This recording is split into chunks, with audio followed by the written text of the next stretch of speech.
Okay, students, our next topic is petroleum. You know that petrol is used as fuel in light automobiles such as motorcycles, scooter and cars. Okay, first you have to know about what is petroleum. Petroleum is also a natural resources and it is also a exhaustible resources. Means ये भी एक बार use हो जाएगा तो दोबारा हम इसे produce नहीं कर पाएंगे. क्लियर है? यदि एक बार ये पूरे रिसोर्स यूज़ हो गए तो हम दोबारा इसे बनाने के लिए मिलियन ऑफ ईयर हमें क्या करने पड़ेंगे, देने होंगे. ठीक है. तो petrol is also a combination of carbon and hydrogen. Petrol is also a hydrocarbon, means it is a combination of hydrogen and carbon. Hydrocarbons को अगर हम ब्रेक करेंगे तो ये 2 पार्ट्स में ब्रेक होता है students. Hydro means hydrogen and carbon means carbon, obvious है. ठीक है. तो आपने क्या देखा, पेट्रोलियम कहाँ कहाँ यूज़ होता है? ऑटोमोबाइल्स में, मोटरसाइकिल में, स्कूटर में, कार में, बहुत सारे व्हीकल्स में इसका यूज़ होता है. Truck, tractors. ठीक है. Petrol and diesel are obtain from a natural resources called petroleum. Petrol और जो डीजल है वो कौन से नेचुरल रिसोर्स से हमें ऑब्टेन होते हैं? पेट्रोलियम से. Do you know how petroleum is formed? अब पेट्रोलियम कैसे फॉर्म होता है तो आप उसको देखिए. Petroleum was formed from organism living in the sea. Petroleum आपको ऑब्वियस सी चीज़ है, पेट्रोलियम आप कहाँ से ऑब्टेन कर पाएंगे? सी एरिया से. ठीक है. तो पेट्रोलियम कहाँ से आपको ऑब्टेन होगा? सी एरिया से. ऑब्वियस सी चीज़ है. तो पेट्रोलियम कहाँ से फॉर्म होता है? जो ऑर्गेनिज्म जो सी में रहते हैं जब उनकी डेथ होती है तो उससे पेट्रोलियम बनता है. कैसे? अब देखिए. Petroleum was formed from organism living in sea as these organism dies. Okay. जब सी ऑर्गेनिज्म क्या होते हैं, उसी में डाई हो जाते हैं, मर जाते हैं. Their bodies settle at the bottom of the sea and got covered with the layer of sand and clay. तो इनकी जो बॉडीज़ होती है, बहुत सारे लेयर, सैंड की लेयर और क्ले की लेयर से क्या होती जाती है, उसी सी एरिया में नीचे के नीचे जाती है. और जब वो बहुत ज़्यादा नीचे की तरफ दब जाता है तो क्या होता है, जब बहुत ज़्यादा वो नीचे की तरफ दबेगा तो ऑब्वियस सी चीज़ है क्या होता जाएगा कि उनका जो बॉडी में जितने भी रिसोर्सेज हैं वो किस में मिक्स होते जाएंगे? उसी सॉइल में जहाँ पे वो दबे हुए हैं. Over million of years absence of air, high temperature and high pressure transform the dead organism into petroleum and natural gases.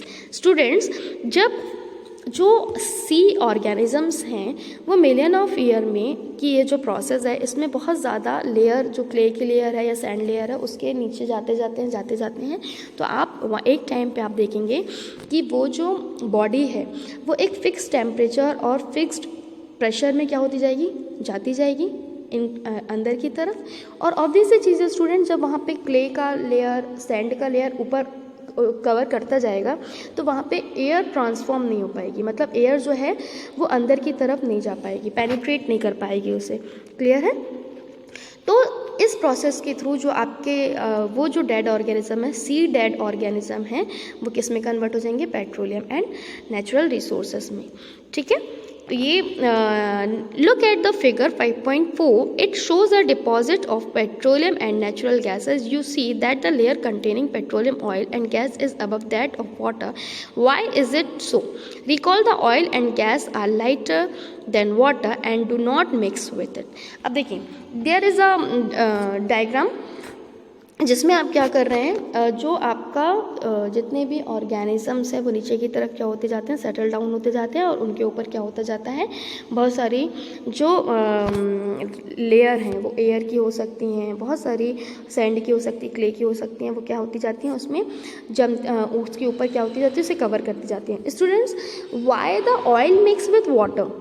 Why the oil mixed with water? Because oil and water is immiscible liquids. मतलब वो एक दूसरे से mix नहीं होते हैं. ठीक है. It is not miscible. Miscible means mix होना, इमिसिबल मीन्स मिक्स ना होना. एयर और जो आपके वाटर और जो आपके ऑयल है वो मिक्स नहीं होते हैं, इसलिए हम उसको ईजिली वहाँ से क्या कर सकते हैं? सेपरेट आउट कर सकते हैं.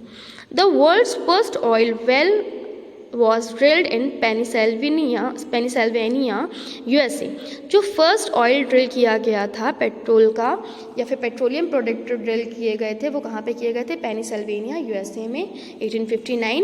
उसके 8 ईयर्स के बाद 1867 में oil was struck at Makum in Assam. India में कहाँ पे किए गए थे? मक्कम में, आसाम में. In India oil is found in Assam, Gujarat, Mumbai high and it in the river basins of Godavari and Krishna. ठीक है। अपने इंडिया में कहाँ कहाँ पे मिलता है ये आपका जो ऑयल, कहाँ कहाँ से आप ऑब्टेन कर सकते हैं? असम, गुजरात, मुंबई है रिवर बेसिन्स, मतलब रिवर बेसिन्स कौन कौन से रिवर बेसिन्स में? Godavari and Krishna. Godavari and Krishna is two river which is the resources of, which is the full of resources of petroleum products. Okay, अब रिफाइनिंग ऑफ पेट्रोलियम। अब देखिए, जो आपने ये तो देख लिया गया how the petroleum products are converted from sea animals into petroleum product और natural gases। अब how to be refine of petroleum, ठीक है। अब हम उसे ऑब्टेन कैसे कर सकते हैं, उसे उस वाटर से और उस ऑर्गेनिजम्स की बॉडी से कैसे अलग कर सकते हैं, या फिर हमने जहाँ पे वो ऑब्टेन हो रहे हैं तो हम उस वाटर की लेयर से या फिर जो वहाँ पे जितनी भी इम्प्योरिटीज़ हैं उससे हम रिफाइन कैसे कर सकते हैं पेट्रोलियम को। So our next topic is refining of petroleum. Petroleum is a dark oily liquid, it has an unpleasant odour. Petroleum कैसा होता है? डार्क लिक्विड होता है और इसकी एक अनप्लीजेंट ऑर्डर होता है। अनप्लीजेंट ऑर्डर का मतलब ऑर्डर यानी स्मेल, ठीक है, और अनप्लीजेंट यानी जो आपको अच्छी ना लगे। It is a mixture of various constituents such as petroleum gas, petrol, diesel, lubricating oil, paraffin, wax etcetera. ये जो मिक्सचर होता है स्टूडेंट, किस किस का मिक्सचर होता है? Petroleum gas, petrol, diesel, lubricating oil, paraffin, wax. The process of separating the various constituent fraction of petroleum is known as refining of petroleum is known as refining, ठीक है। तो ये जो कॉन्स्टिट्यूएंट ऑफ पार्टिकल्स है, कौन कौन से constituent of particles थे? जो कि थे आपके lubricating oil, petroleum gas, petrol, diesel, paraffin, wax. इन सब से जो आप सेपरेट आउट करते हो आपके नेचुरल पेट्रोलियम प्रोडक्ट्स को, ठीक है, उन्हें आप उस प्रोसेस को क्या कहते हो? रिफाइनिंग कहते हो। It is carried out in a petroleum refinery, और इसे क्या बोल सकते हो आप? पेट्रोलियम रिफाइनरी, ठीक है। Various constituent of petroleum and their uses. अब यहाँ पे आपको डिफरेंट टाइप के पेट्रोलियम कॉन्स्टिट्यूएंट्स दिए हैं। जैसे आपका पेट्रोलियम गैस का यूज़ कहाँ होता है? तो fuel for Hume and industry. Petrol का यूज़ कहाँ होता है? आपके व्हीकल्स में। कैरोसिन का यूज़ कहाँ होता है? आपके स्टोव, लैम्प, एयरक्राफ्ट्स में होता है, जेट एयरक्राफ्ट्स में। डीजल का यूज़ कहाँ होता है? तो ऑब्वियस चीज़ है मोटर व्हीकल्स। फिर लुब्रिकेटिंग ऑयल का लुब्रिकेशन के लिए। पैराफिन वैक्स का यूज़ कहाँ करते हैं? ऑइंटमेंट, कैंडल्स, है ना, वैसलीन, इन सबको बनाने के लिए। फिर बिटुमेन का यूज़ कहाँ करते हैं? पेंट एंड रोड सरफेसिंग के लिए किया जाता है। Okay, various constituent of petroleum and their uses are given in 5.1, ठीक है। You have to write down your table in your copy. Okay,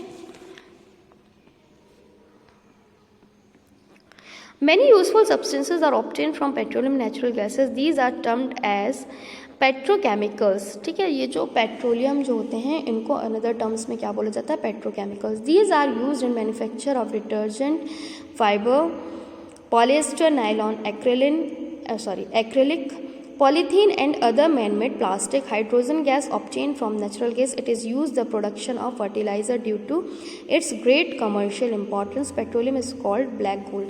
petroleum को ब्लैक गोल्ड भी बोला जाता है। It is a general knowledge question, ठीक है, तो आप याद रखेंगे इसे। पेट्रोलियम को ब्लैक गोल्ड भी बोला जाता है, क्यों? क्योंकि इसका यूज़ और इसके जो कॉन्स्टिट्यूएंट रहते हैं, जो पार्टिकल्स होते हैं, उनका वेरियस अमाउंट में और वेरियस इंडस्ट्रीज़ में यूज़ किया जाता है students. Okay, Natural gas is a very important fossil fuels because it is easy to transport through pipes. Natural gas बहुत एक नेचुरल रिसोर्स होता है और बहुत ज़्यादा इंपॉर्टेंट रिसोर्स होता है, क्योंकि हम इसे कैसे ट्रांसपोर्ट कर सकते हैं? इसे हम पाइप्स के थ्रू क्या कर सकते हैं? ट्रांसपोर्ट कर सकते हैं।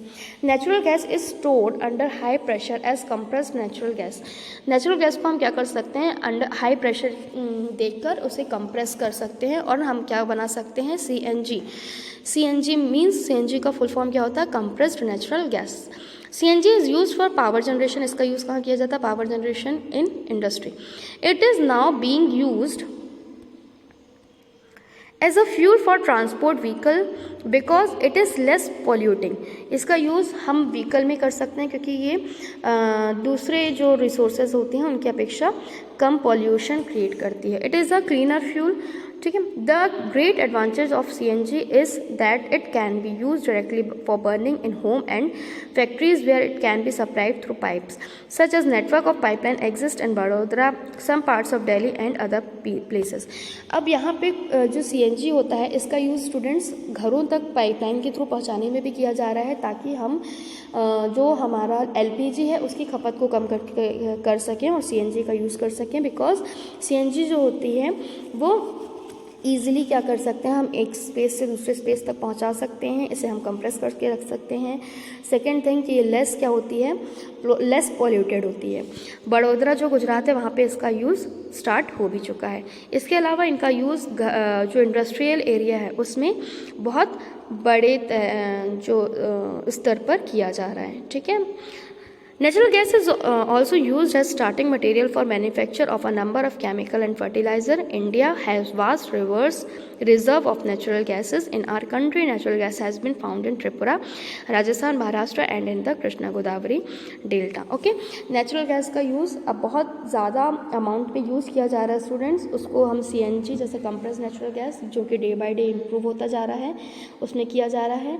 इसके अलावा अभी जैसे हमने डिस्कस किया था कि कृष्णा गोदावरी का जो डेल्टा होता है वहाँ पे भी इसका यूज़ उसको वहाँ से ऑब्टेन किया जाता है।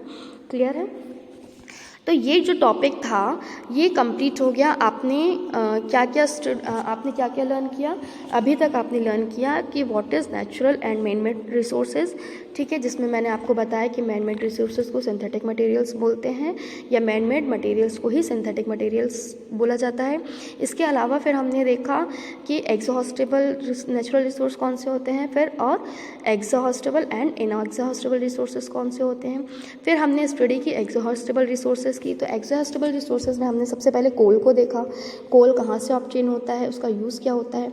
उसके बाद हमने कोल के सब्सटीट्यूएंट्स देखे या फिर कोल के हमने कुछ प्रोडक्ट्स ऐसे देखे जो कि हम डेली लाइफ में यूज़ करते हैं, जैसे कोल टार हो गया, आपका कोक हो गया, ठीक है, उस कोल गैस हो गया। उसके बाद फिर हमने पेट्रोलियम की स्टडी की कि व्हाट इज़ पेट्रोलियम, ठीक है। तो पेट्रोलियम को क्या बोला जाता है, गोल्ड, ब्लैक गोल्ड भी बोला जाता है। कैसे ऑब्टेन करते हैं, तो पेट्रोलियम प्रोडक्ट आपके कैसे बनते हैं, जो सी एनिमल्स रहते हैं जब वो डेड हो जाते हैं और उनके ऊपर लेयर हो जाती है सैंड की, क्ले की, तो एक टाइम के बाद हाई टेम्परेचर हाई प्रेशर वो किस में कन्वर्ट हो जाते हैं, पेट्रोलियम प्रोडक्ट में कन्वर्ट हो जाते हैं। और कोल प्रोडक्ट कैसे कन्वर्ट होते हैं स्टूडेंट, तो कोल प्रोडक्ट जो आपके प्लांट्स होते हैं वो प्लांट्स आपके जब सॉइल के नीचे दबते जाते हैं तो आपके जो प्लांट का जो कार्बन है वो किस में कन्वर्ट हो जाता है, आपके कोक में। तो पेट्रोलियम और कोक दोनों ही प्रोडक्ट कार्बन के बहुत अच्छे रिसोर्स होते हैं। उसके बाद फिर आपने पेट्रोलियम के कुछ कॉन्स्टिट्यूएंट्स देखे जो आपने 5.1 की टेबल्स में स्टूडेंट्स लर्न किए थे। कौन कौन से थे, petroleum gas, petrol, kerosene, diesel, lubricating oil, paraffin wax, bitumen, और फिर उसके यूजेस देखे, ठीक है। Table 5.1 you have to write in your copy, it is a important topic students. Okay. अब next topic and last topic है some natural resources are limited, ठीक है। इसमें से कुछ नेचुरल रिसोर्सेज स्टूडेंट बहुत लिमिटेड हैं। You have studied in the beginning of the chapter that some natural resources are exhaustible like fossil fuels, forest minerals, ठीक है। exhaustible means बार बार अगर हम उसे यूज़ नहीं कर पाएंगे, अगर हमने एक बार यूज़ कर लिया तो हम इसे दोबारा यूज़ नहीं कर सकते। तो exhaustible ऐसे कौन कौन से हैं आपके, fossil fuel, forest minerals, ठीक है। you know that coal and petroleum are fossil fuels, it required our dead organism millions of years converted in these fuels, ठीक है। on the other hand we know reserve of these will last only a few hundred years. Moreover, burning of these fuel is a major cause of air pollution, ठीक है। इन्हें हम reserve करके हम जितना कोशिश करें कम से कम यूज़ करें, क्योंकि अगर हम इन्हें ज़्यादा यूज़ करेंगे तो ये बहुत ज़्यादा क्या करेंगे, पॉल्यूटेड होते हैं, मतलब ये बहुत ज़्यादा पॉल्यूशन कॉज करते हैं। There use is also linked in global warming, जिसके कारण आपकी ग्लोबल वार्मिंग है जो बहुत ज़्यादा अमाउंट पे बढ़ रही है, because they all are the rich sources of carbon and carbon is the rich source of global warming. Okay, remember, because जब कार्बन जो होता है बढ़ता है तो मैंने आपको बताया कि carbon is produced heat, okay, large amount of heat, carbon is produced large amount of heat, और जिसके कारण आपकी जो ग्लोबल वार्मिंग है वो बहुत तेज़ी के साथ बढ़ता है। It is therefore necessary that we use these fuels only when absolutely necessary. This will result in better environment, smaller risk of global warming and their availability of longer period of time. Conversion Research Association (PCRA) advise people how to save petrol diesel while driving. Their tips are.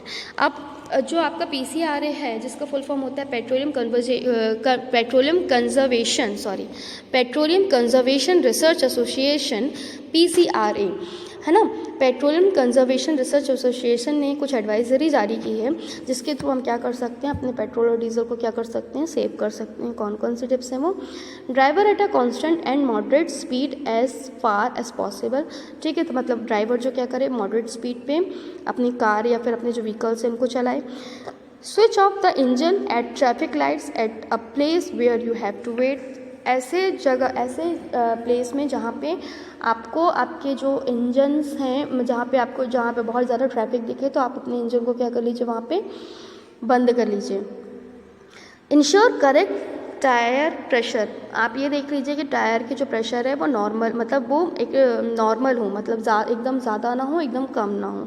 ठीक है, क्योंकि अगर tyre pressure कम होगा तो आपका petrol ज़्यादा consume होगा। Ensure regular maintenance of vehicle. आप क्या करिए, सर्विसिंग कराने के लिए इसलिए बोला जाता है ताकि आपका इंजन हेल्दी रहेगा, तो पेट्रोल की कंज्यूमिंग कम होगी। ओके, ठीक है। अब एक नॉर्मल सा जनरल नॉलेज का एक क्वेश्चन है स्टूडेंट्स, एक्चुअली क्वेश्चन नहीं है, एक जनरल सा हेल्दी डिस्कशन है। आपने देखा while the duration of lockdown, है ना, हमारा जो एनवायरनमेंट है वो क्लीन हो गया था। हाउ? एनवायरनमेंट क्लीन कैसे हो गया? हमारी जो एयर थी वो फ्रेश हो गई थी। हमने बहुत सारे न्यूज़ में देखा था कि हमारा एयर क्या हो गया, क्लीन हो गया। दिल्ली में पोल्यूशन डाउन हो गया है, एनवायरनमेंट क्लीन हो गया, रिवर्स क्लीन हो गई हैं, because the consumption of petroleum products are lesser और स्टॉप्ड, है ना। जो पेट्रोल प्रोडक्ट्स थे उनका कंजम्पशन क्या हो गया था, बिल्कुल बंद हो गया था, क्योंकि लॉकडाउन में व्हीकल्स तो चल नहीं रहे थे।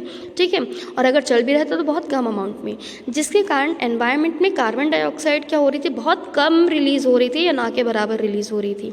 ठीक है, तो जब ना के बराबर रिलीज़ हो रही थी या फिर रिलीज़ ही नहीं हो रही थी कार्बन डाइऑक्साइड, तो ऑब्वियस सी चीज़ है कि क्या हो रहा था कि वो जो आपका एनवायरनमेंट में कार्बन नहीं पहुंच रहा था, जिसके कारण आपका जो एनवायरनमेंट एकदम क्लीन हो गया था।